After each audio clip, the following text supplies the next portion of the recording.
Hello, very good evening and welcome to Spray TV Primetime News. I'm Akash Vasantha. Let's look at the headline tonight. Sri Lankan military official testified before the Western official on war crime. Second shock treatment to Mahinda, SLMC final decision. Subramaniam Swamy warns against Vaiko. Sri Lanka has been listed as the top 10 coolest countries in the world to visit in 2015 by the famous Forbes magazine based in the US.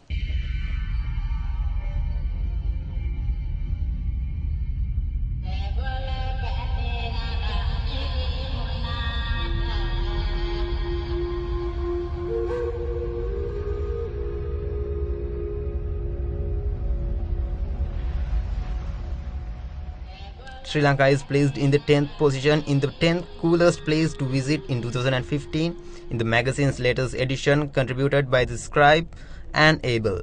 Sri Lanka offers tremendous value but is still often overlooked. The Aman resorts here are the pampering as those elsewhere, but for a fraction of the cost.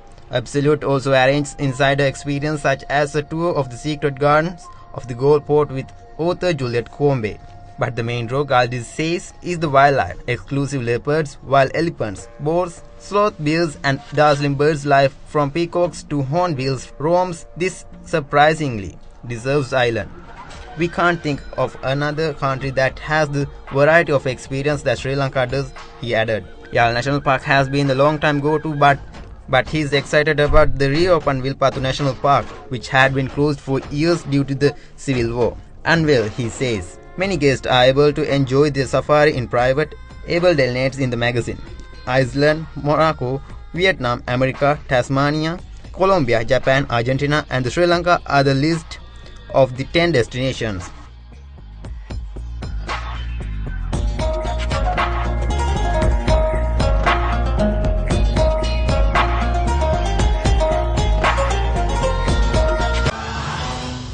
The External Affairs Ministry says Sri Lanka's foreign policy is on the right track and the government will not agree to policy like that proposed by the opposition.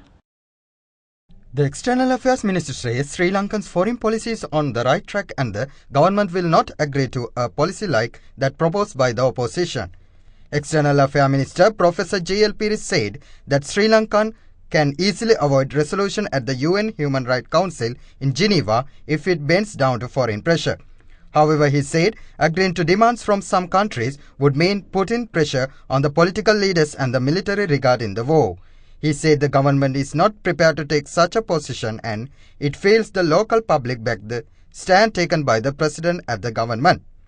The minister said that Sri Lanka's strong foreign policy resulted in several Asian nations as well as some countries in Africa and Arabian countries opposing the last resolution on Sri Lanka at the UN Human Rights Council.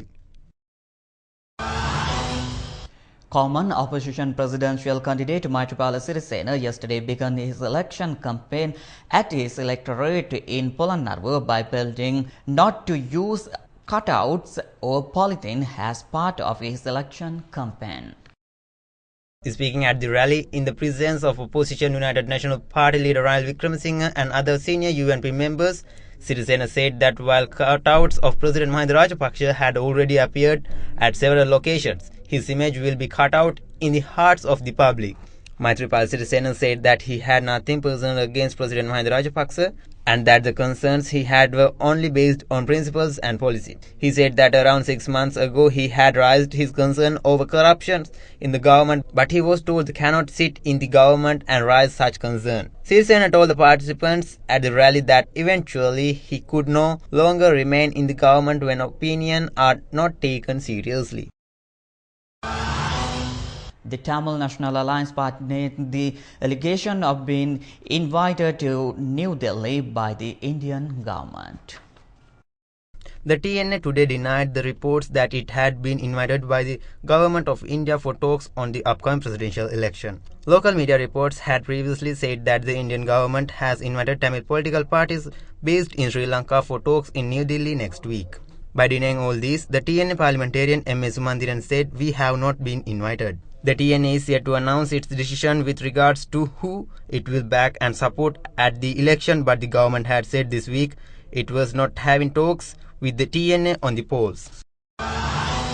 Deepak O'Brien, the Canadian Parliamentary Secretary of Foreign Affairs and International Human Rights, said there was no denying ethnic Tamil-based discrimination in the Sri Lanka, but you can't compare Remembrance Day to Tamil Heroes Day.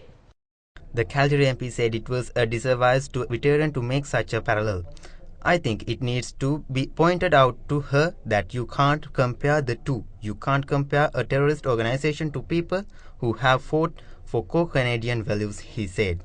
The Canadian Member of the Parliament, Deepak O'Brien, Parliamentary Secretary of Foreign Affairs and International Human Rights, said there was no denying ethnic Tamils face discrimination in Sri Lanka, but you just can't compare Remembrance Day of Tamil Heroes Day.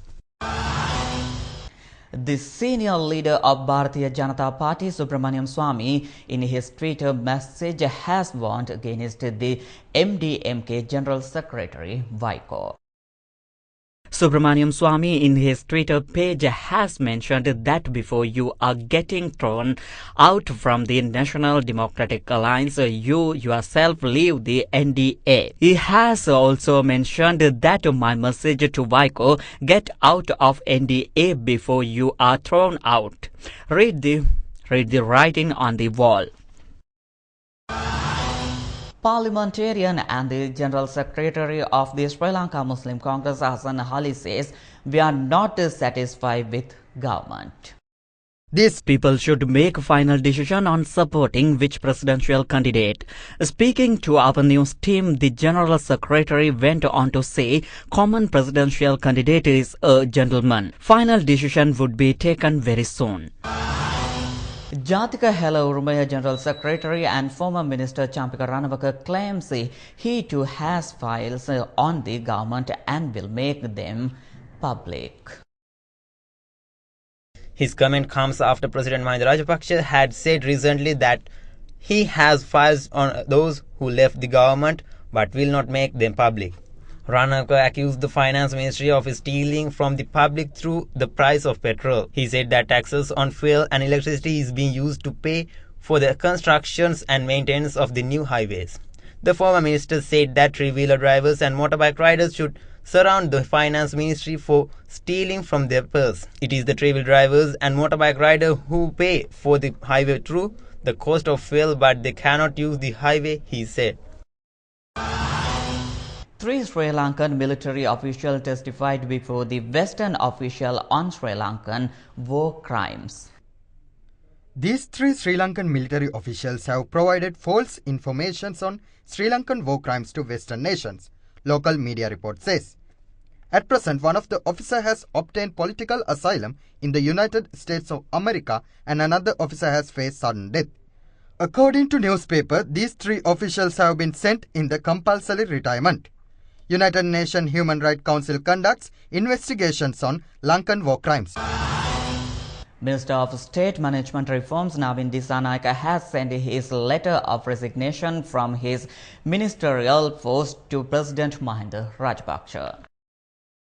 In the letter, Dissanayake explains the reasons behind the resignation, adding among them was that he was unable to carry out his responsibilities and meet the needs of the people in Nuwara Eliya district who he represents. While also resigning from the Nuwara Eliya Electorate Coordinating Council, Dissanayake says he hopes join hands with the forces mobilizing to abolish the executive presidency. 6 Yards started its business in Sri Lanka via online. 6 Yards will be the latest name that speaks of the fashions of the future world. 6 Yards makes its dubbed to facilitate the future world of the modern man who sees some value even in a fraction of a second. Our next generation will deal more with the technology tomorrow than the present day generation. Technology will be the link for the future generation and the future world of fashions too. We extend our best wishes for the Jimmy who starts a leap forward with the blessing of leading business entrepreneur of Sri Lanka. Henceforward, 6 Yard will be a household name of a future woman. You are invited to log in to the 6 Yards through www.facebook.com/6yardslk. Our best wishes for Jimmy, who introduced a novel way of selecting the best choice of saris in the modern world of fashion. Governor of Central Bank Ajit Niwan Cabral, Pushpa Rajapaksa, wife of Basil Rajapaksa, and Dhammika Pereira, founder of the Valuable Group, also participated as guests.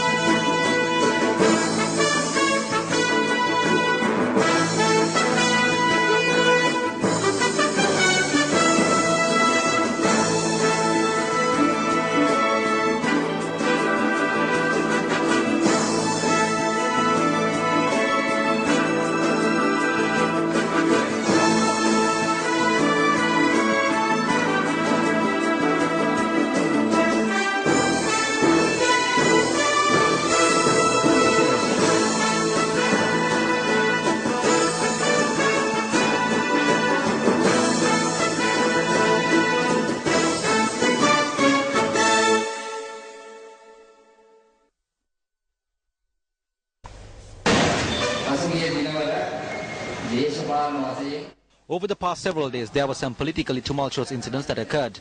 I met Minister Maithripala Sirisena face-to-face at the door to the Parliament chamber. I clasped both his hands at the time and sought a reassurance from him that he would not leave the President. He said no. He said he would not join the UNP. Not even 2 hours later, what happened? He went over to the other side.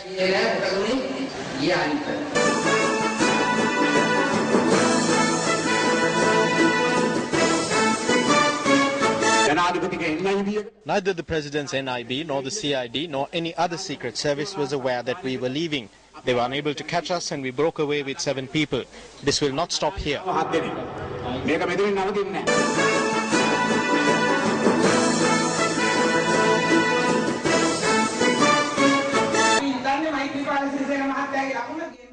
We think that Maithripala Sirisena's symbol is the frog. The day before yesterday, the story in the country was that there are 40 frogs on our side who would make the leap. Everyone was watching and waiting to see them jump. No one will go. Now we ask them, where are the 20? Where are the 40?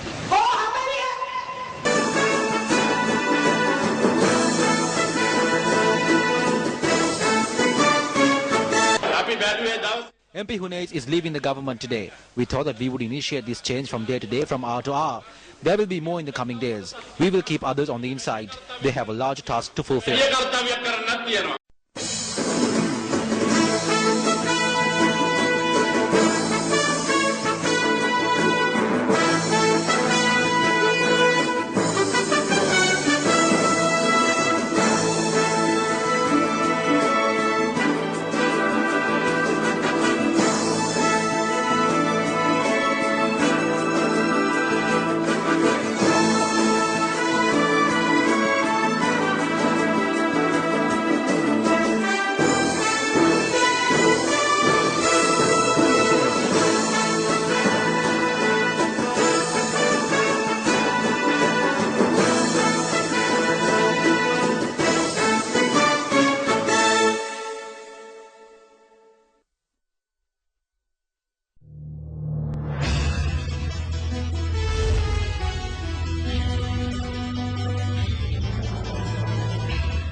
Pope Francis has urged Muslim leaders around the world to condemn terrorism carried out in the name of Islamic. Speaking on board a flight back to Rome, the Pope said that he understood the harm caused by the stereotype that linked Islam with terrorism. He said a global condemnation of the violence would help the majority of Muslims dispel this stereotype. Pope Francis was returning from a 3-day visit to Turkey, where he discussed divisions between faiths. The pontiff denounced people who say that all Muslims are terrorists. As we cannot say that all Christians are fundamentalists, he said. In Istanbul, Pope Francis called for an end to the persecution of Christians in the Middle East. In a joint declaration, the Pope and Patriarch Bartholomew I said they could not resign themselves to a Middle East without Christians.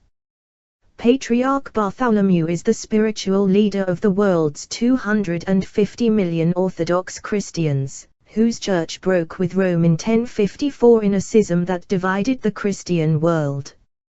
Konstantinopole, as the modern Turkish city of Istanbul was once known, was the center of Orthodox Christianity until the Ottoman conquest in 1453. Only around 120,000 Christians remain in Turkey, where the vast majority of the 80 million citizens are Muslims. Pope Francis also called for dialogue with Muslims to counter fanaticism and fundamentalism when he visited the Turkish capital, Ankara. Hong Kong police have clashed with pro-democracy activities trying to surround government officers in some of the worst unrest in 2 months of protests. Hong Kong police push back pro-democracy activists after an attempt to encircle government headquarters. Hundreds of demonstrators hold umbrellas in the air, a symbol of their pro-democracy movement to protect themselves from pepper spray. Defying orders to retreat after more than 2 months of demonstrations, protesters made their way to the city's Admiralty neighborhood near the financial district. Demonstrators say they're against Beijing's plans to pre-screen candidates for Hong Kong elections and want free elections for the city in 2017. This latest flare-up comes after 4 nights of unrest in the city's Mong Kok district, one of the city's largest and most volatile protest sites, which police had tried to clear.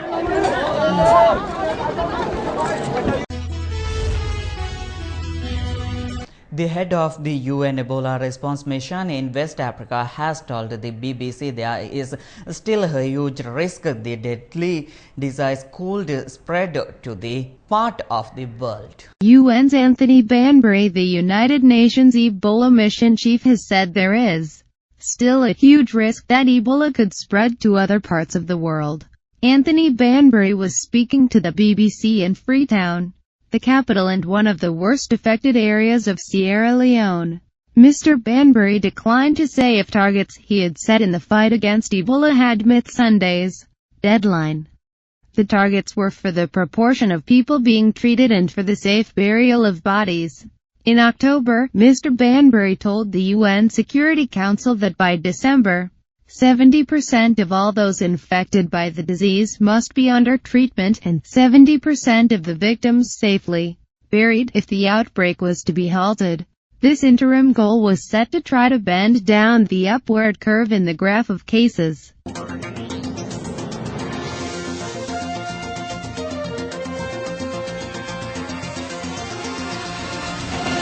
An umpire and the captain of the Israel national cricket team died Saturday after being hit by a ball. Due to a freak head injury left the sports world reeling, the Israel Cricket Association said Hillel Oskar died after being hit by the ball which had just been struck by a batsman. Oskar, 55, was officiating in the match in the southern port city of Ashwood. ICA chief Naor Gutker told AFP Saturday's game was the last in the National League season. "We are simply in shock," he said from a hospital where Oskar was pronounced dead. He was an international umpire. He officiated in European Champions. He officiated in games in Israel. His future was ahead of him, Gutker said. He was a player for the national Israel team and he was captain of the national team. He further added. That's all for the news today. Once again, we will meet at the same time tomorrow. Have a good night.